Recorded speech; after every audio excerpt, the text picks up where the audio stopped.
Bienvenue dans ce nouvel épisode dans lequel nous allons parler du monde du travail. C'est d'ailleurs un chapitre que j'aborde dans le livre où je mets en exergue quelques histoires, quelques témoignages de personnes qui ont vécu certaines réalités propres à cette sphère-là.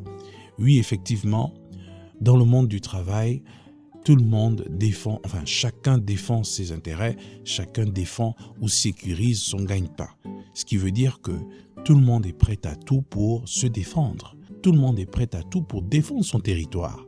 Et c'est une réalité en fait que nous ignorons souvent lorsque on est novice, on entre à peine dans le monde du travail, on est jeune étudiant, tout fraîchement diplômé, on se dit tout le monde sera sympa avec nous, tout le monde nous accordera toujours son sourire et donc il n'y a pas à craindre une quelconque menace, une quelconque trahison, une quelconque un mauvais sort en tout cas, on va dire, qu'un collègue nous infligera en fait tout simplement. Et ça c'est une réalité en fait qu'on ne peut pas forcément cerner tant qu'on n'est pas exposé à ces dernières, tant qu'on n'est vraiment pas au fait de l'action. Moi, je le dis, c'est parce que, en tant que stagiaire, il y a de cela quelques années, je suis arrivé dans une structure, je pensais que tout le monde était cool, parce qu'effectivement, en arrivant, c'était du sourire qui m'était toujours envoyé par les collègues, jusqu'à ce que, un jour, je me rende compte que la personne avec laquelle tu souris, c'est la personne avec laquelle tu auras finalement demain après-demain un litige. Et ce, parfois même de la façon à laquelle tu t'y attendras pas, parce que c'est la personne qui va en fait monter des gens contre toi. Et ça, c'est des choses que ma maman me racontait autrefois, que mes frères, mes sœurs me racontaient autrefois, des cas similaires qu'elles vivaient ou qu'ils vivaient dans leur milieu de travail. Et c'est des choses que je n'avais pas encore vécues. Je l'avais vécu dans le cadre de ma structure à moi, oui, les trahisons professionnelles, etc., tout ça, mais lorsque je me suis engagé dans le salariat, et là particulièrement pour cet exemple que j'ai pris, c'était dans le cadre d'un stage, parce que je revenais fraîchement de mes études, je me suis rendu compte que finalement, ce n'est pas le sourire, c'est juste par bienséance, c'est juste par modestie professionnelle, on va dire, en fait. C'est vraiment de l'hospitalité professionnelle. Mais au-delà de ça, il ne faut pas confondre la nature des rapports que nous sommes censés avoir avec nos collègues. Nous sommes là essentiellement parce que nous sommes liés par une activité professionnelle et non une activité amicale ou amoureuse ou quoi que ce soit. Donc, il y a des faits comme ça qui peuvent se présenter si vous vous comportez d'une certaine façon, peut-être de façon digne à l'égard de vos collègues. Parfois, pour une raison ou pour une autre, ces derniers ne vont pas forcément jouer le jeu de la réciprocité. Parfois, pour des raisons complètement inconnues, ces derniers pourront peut-être vous montrer un visage, peut-être le vrai visage, d'accord, leur vrai visage. C'est une réalité que j'ai vécue. Je l'ai également vécu lors d'un contrat, avec une autre entreprise, je me souviens, où je m'étais tissé, on va dire, un lien très rapide avec l'un des responsables. Et avec le temps, vu que c'était un secteur qui était complètement, on va dire, nouveau pour moi, il y a certaines activités parfois qui pouvaient souvent m'échapper et donc qui pouvaient susciter une certaine inquiétude de la part du responsable et donc qui me remontait souvent certaines remarques et je me souviens que souvent j'allais vers le responsable adjoint pour essayer d'exprimer un peu mon inquiétude face à la réaction du responsable principal et donc à l'avenir de mon contrat.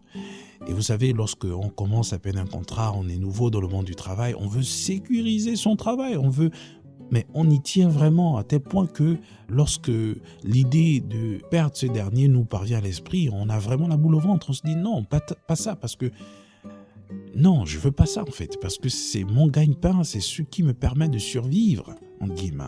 Donc du coup, lorsque j'allais m'ouvrir auprès du responsable adjoint, ce dernier jouait un jeu finalement. Il collectait les informations que je lui fournissais et il faisait comme si il était complètement ignorant de tout ce qui se passait. Il parfois me rassurait en me disant que ça va aller, t'inquiète pas, c'est normal, tu commences à peine, donc il y a beaucoup de choses que tu dois apprendre, donc il n'y a pas de souci, t'inquiète pas. Et j'étais désagréablement surpris d'apprendre que finalement, c'est ce dernier qui, effectivement, travaille beaucoup plus avec moi, qui allait relayer ces informations auprès du responsable principal. Et qui va me l'apprendre, c'est un autre collègue qui, lui, connaissait l'attitude, le comportement, la façon d'agir de ce responsable adjoint. Et donc un autre collègue de l'entreprise qui va un jour m'appeler pour me dire « Mais écoute, est-ce que tu sais que la personne qui remonte les informations pour lesquelles le DG te fait des reproches, est-ce que tu sais que c'est le collègue, le responsable adjoint avec qui tu échanges souvent, qui est tout le temps avec toi d'ailleurs, qui travaille avec toi et qui a souvent le temps de constater tes lacunes en fait ?» Et là, je tombe de nu, je me dis « Mais waouh, d'accord. » Alors là, il travaille avec moi, il sait que je suis en train d'apprendre le travail, je suis en train de me familiariser avec l'environnement, le secteur qui est en constante évolution. Il le sait très bien, il me rassure, il me dit que c'est normal, t'inquiète pas, nous-mêmes, on est sous pression. Et c'est finalement ce dernier en fait qui va me livrer auprès du principal, du DG. Comme si en fait, il n'était pas au fait de ma réalité en fait. Donc, il y avait ce comportement-là et je me suis dit, waouh, mais toutes ces fois où je suis allé m'ouvrir en disant, mais tiens, moi je constate que le DG, voilà, mais en fait, finalement, j'allais livrer mes inquiétudes auprès d'une personne qui l'a remonté tout simplement auprès du DG et qui, avec le temps, va être à l'origine, le non-prolongement de mon CDD. Ouais. Et ça, c'est une réalité en fait que beaucoup de personnes vivent dans le monde professionnel. Et parfois, j'ai échangé avec d'autres collègues, mais je ne savais pas aussi que certains étaient des personnes en fait très mal intentionnées, mais qui, à première vue, se présentaient comme des personnes mais ultra sympas. Et tout ça, ce sont des réalités en fait que l'on retrouve dans le monde du travail. Plus tôt on prend conscience de ces choses, mieux ce sera. Naturellement pour les plus jeunes.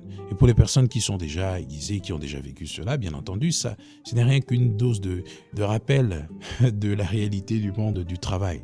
Donc, c'est un petit exemple, on va dire, c'est deux petits exemples comme ça que je vous partage, mais il y a d'autres exemples que je relève dans le livre qui ont été vécus par des personnes qui me sont très proches. Donc, vraiment, c'est des histoires réelles et je vous les recommande, en tout cas, dans le livre. Essayez de les lire et essayez de prendre vraiment la mesure de ce fait sociétal. Donc, comme conclusion, je pourrais juste dire que le monde professionnel, c'est le monde professionnel. Votre collègue n'est pas votre ami, même si vous entendez très bien. Votre collègue n'est pas votre pote. Voilà, si je peux me permettre l'expression. Vous pouvez bien vous entendre, vous pouvez échanger vos contacts personnels, vous pouvez souvent vous appeler en dehors du cadre du travail, c'est une très bonne chose. Mais attention, le travail est la raison principale de votre rencontre. C'est la raison principale de vos rapports normalement. Et lorsqu'on sort de ce cadre, il faudrait vraiment savoir ce dans quoi vous vous engagez. Parce que vous devez toujours avoir à l'esprit que chacun est là pour son gagne-pain. Parce qu'aujourd'hui, c'est beaucoup plus d'abord la survie. La vie devient de plus en plus difficile, elle devient de plus en plus chère, et donc les charges augmentent, les gens sont sous pression, et ils ne vont pas hésiter une seule seconde à vous liquider si jamais leur poste est en jeu, est à risque. Donc vraiment, les personnes avec lesquelles vous échangez sont d'abord et avant tout vos collègues. Même si vous entendez très bien, il faudrait toujours rester sur vos gardes parce que on ne sait jamais, à tout moment, vous pouvez être surpris très désagréablement, vous pouvez être trahi très profondément par des personnes qui sont très très très proches de vous dans votre milieu de travail. Et les exemples sont légion. Je vous ai raconté juste 2 exemples que j'ai vécus, mais il y a des situations de jalousie, il y a des situations parfois très extrêmes qui peuvent même parfois se solder par des tragédies. Mais tout ça, c'est le monde du travail. C'est un environnement rempli de loups, de personnes qui viennent en peau de brebis. Elles se présentent vraiment comme des personnes tout à fait innocentes, mais qui dans le fond, en fonction de certaines situations, peut s'avérer être de véritables démons. Ah oui, je pèse ce que je dis. Donc vraiment, c'est très important de souvent se rappeler de cela. Votre collègue n'est pas votre ami. Votre collègue n'est pas votre ami. Et c'est important de le rappeler parce que souvent, on se mélange un peu les pinceaux. On se demande certaines informations et vous allez remarquer que le monde du travail souvent est rempli d'hypocrites. Des personnes qui vont vous poser parfois des questions sur votre vie personnelle et qui, lorsque vous essayez de faire un retour de l'ascenseur, vous allez vous rendre compte que ces dernières deviennent mais vraiment superficielles au sujet de leur vie personnelle. Mais lorsqu'il s'agit de votre vie, de vos problèmes, et parfois vous allez remarquer que ce sont des personnes qui s'intéressent beaucoup plus à ce qui ne va pas chez vous, plus qu'à ce qui ne va. Parce qu'en fait, en s'informant, du moins en recevant des informations concernant vos exploits, votre bien-être, eh ben, ces personnes vont se sentir comme en insécurité. Elles vont se comparer à vous, elles vont se dire « mais non, mais attends, moi je ne vais pas bien, mais comment se fait-il que tu ailles bien ?» Et du coup, elles vont se sentir un peu comme menacées et par conséquent vont adopter une attitude de riposte. En fait, c'est une guerre que vous leur déclarez de façon inconsciente et innocente. Vous êtes tout simplement en train de dire que vous allez bien, vous avez passé un très bon week-end, etc. Mais vous allez vous rendre compte que la personne va essayer d'orienter la conversation vers quelque chose qui vous déstabilise, vers quelque chose qui va mettre en exergue vos lacunes, vos manquements et tout ce qui peut vraiment constituer un sujet d'effroi chez vous, un sujet vraiment de lamentation. Et pour cela, bien entendu, dans le monde professionnel, il y a toujours des gens qui peuvent nous servir dans ce sens-là. Ah oui, elles sont toujours prêtes à toujours pointer du doigt tout ce qui ne va pas et à être complètement dans une indifférence totale lorsque vous essayez de parler de ce qui va chez vous. Et ça, c'est un monde parfois cruel. Et le monde est de plus en plus en train de subir un capitalisme qui est tel que les hommes deviennent comme des robots, insensibles complètement à la cause des autres, insensibles au tort que certaines personnes peuvent subir et de façon très injuste, tout simplement parce que chacun est aujourd'hui tourné beaucoup plus sur ses intérêts et donc on est dans une société individualiste qui nous rend de plus en plus insensibles à la situation des autres. Et ça devrait pouvoir nous interpeller, nous dire que non, mais nous sommes des êtres humains. Nous avons quand même une petite dose d'humanité en nous. Et encore plus lorsqu'on est croyant, lorsqu'on est chrétien, lorsqu'on a donné sa vie à Jésus, on est censé avoir cette compassion envers les autres. Donc vous voyez qu'on n'a d'ailleurs même pas besoin d'être chrétien pour avoir de la compassion. D'ailleurs, quelle que soit votre religion, vous qui m'écoutez, sachez que nous avons besoin d'avoir de la compassion à l'égard des autres. Nous avons besoin de cette compassion-là, cette humanité en nous. Parce que les gens manquent parfois de bon sens d'un point de vue humain, lorsqu'il s'agit du rapport qu'on est censé avoir avec certaines personnes. Donc vraiment, c'est un message très important. Il faut vraiment ne pas perdre de vue cela. Quand vous venez dans le monde du travail, lorsque vous évoluez dans ce secteur, n'oubliez jamais que vous pouvez être trahi par la personne la plus proche. C'est une réalité. À tout moment, vous pouvez être liquidé par la personne avec qui vous conversez du lundi au vendredi. Vous organisez des after-work, vous allez parfois passer des week-ends ensemble, je ne sais pas. Attention. Mettez-vous toujours dans la tête. En fait, vous devez être sur vos gardes. Ça ne veut pas dire que vous devez être dans la méfiance la plus totale, mais c'est juste une certaine vigilance, une prudence très aiguisée qui vous donne de discerner, même à travers des conversations, quel type de personne vous avez en face. C'est très important. Pourquoi ? Tout simplement parce que cela peut vous coûter non seulement votre poste, mais bien pire, votre vie. Et oui, c'est très, très sérieux ce sujet. Je ne vous en dis pas plus, en tout cas, il y a des témoignages qui sont fournis dans le livre Vital. Je vous exhorte vraiment à les lire et surtout à méditer sur les questions qui sont posées là-dessus. Je ne vous en dis pas plus. Que Dieu vous bénisse et surtout, faites montre de vigilance dans vos rapports avec vos collègues. Redoublez de prudence dans vos conversations, dans les sujets que vous abordez, dans votre façon de vous ouvrir, dans la sensibilité que vous avez en ce qui concerne la réciprocité.